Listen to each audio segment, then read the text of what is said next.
I don't care what the haters gotta say. I've been yelling out, I have the power!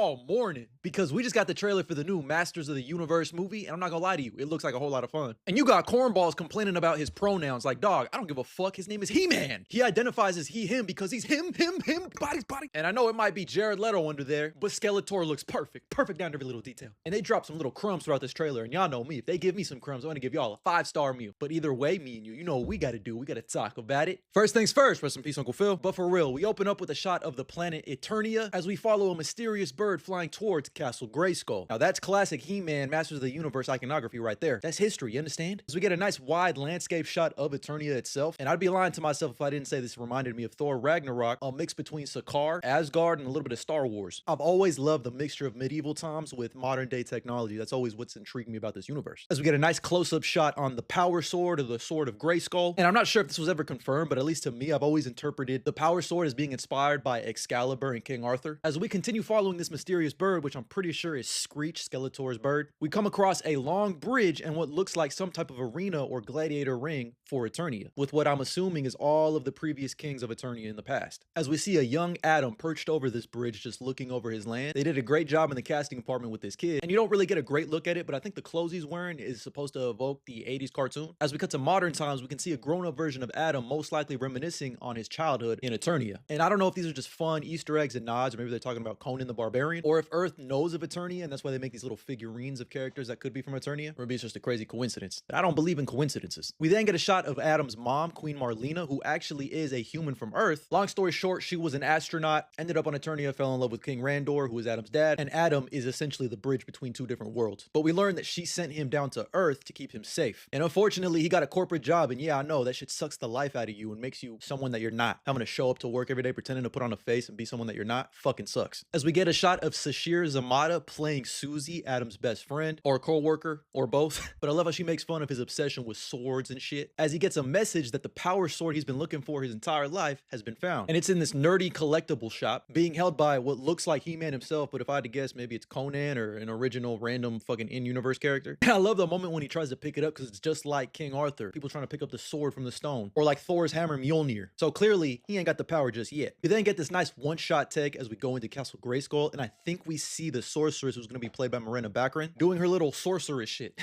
And I don't know if I want to spoil it. Fuck it, I'm going to spoil it. She's Tila's mom. And speaking of Tila, who's going to be played by Camila Mendez, elite casting by the way, it looks like she's made a trek to Earth to pick up Adam, and most likely the sword is probably what gives him the signal. And like every hero's journey, she probably realizes late in the game that he actually is from Eternia, is the true heir to the fucking throne. And these are the type of visuals that just scream Thor Ragnarok to me. As we get our money shot of some of the heroic warriors, you got Domo Zorigato, Mr. Roboto, Man-at-Arms, who's going to be played by Idris Elba, a fierce warrior and protector of Adam, and also Tila's adopted father. But come on, man, ain't nobody give a fuck about these humans. We got Battle Cat in the back. As we get a nice little close-up on these heroic warriors, we can see some type of battle happen in the background, or maybe a massacre if I had to guess Skeletor. As we get this illustrious back shot of Adam, Battle Cat, and Tila pulling up to Castle Grayskull with a bunch of dead soldiers in front. We then get a better look at Idris Elba as Man-at-Arms, as we get this ominous shot of a spaceship landing with a bunch of troops just waiting for their leader. Bunch of fucking dick riders is what they are. As we get a nice little close-up on Skeletor's face, who's played by Jared Leto. But honestly, as long as he looks like this the entire time, we're good. Now, a little lore drop for you. His real name is actually Keldor. His real name is Keldor, brother to King Randor, aka Adam's uncle. And he's vengeful because he's so disfigured and shit, and obviously he feels he should have the rightful heir to the throne. We then cut to a shot of who I think is Spikor. And I reacted to the trailer, it was so quick, I thought it might have been Merman, but I'm pretty sure this is Spikor. We then see another villain known as Mago Beastman, because he's a beast, man. But it looks like he's in the real world, so I'm wondering if this will be in the beginning of the movie and Skeletor sent him to go get the sword before ultimately Tila, Man-at-Arms, and Roboto save Adam. But oh my goodness, the visual effects here look mwah.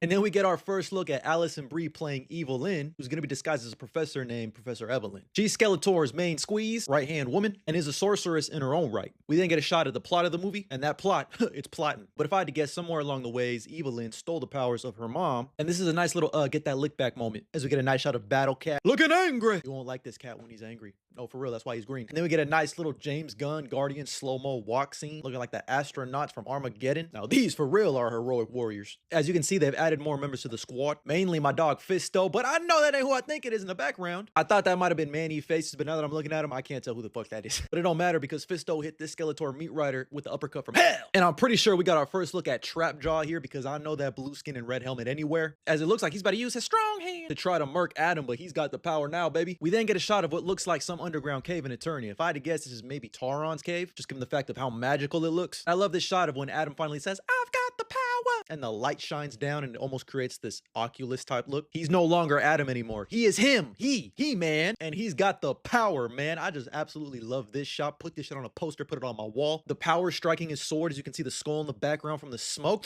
Inhale that aura. That's when we get our best look yet at Skeletor with his fucking goat staff. By the way, there's Goat Man to the far left right there. Now I gotta say, the costume and prosthetics they've applied to Skeletor look beautiful. As we get a beautiful shot of Snake Mountain out here looking like Mustafar, domain of one Skeletor. And it looks like Adam said, I pulled up on your front door because I'm He-Man now. Anyone can get it. As we get that dope little action sequence with the slow-mo of He-Man dodging his staff and all the magic pouring out. Like, come on, man. This kind of means something to me, man. We still really haven't even seen everyone. I mean, this cast they've assembled is fucking crazy. And that trailer made me feel nostalgic as hell for someone who didn't even grow up in the 80s. I grew up watching this in the late 90s and early 2000s. But it's tickled that nostalgic feeling for this franchise that I've always had. And hey, I'm excited for it, but I'm curious to hear your thoughts. What did you think about that trailer for Masters of the Universe? And what do you think about my thoughts, theories, and opinions? Drop a comment down below. And as always, like and follow for more.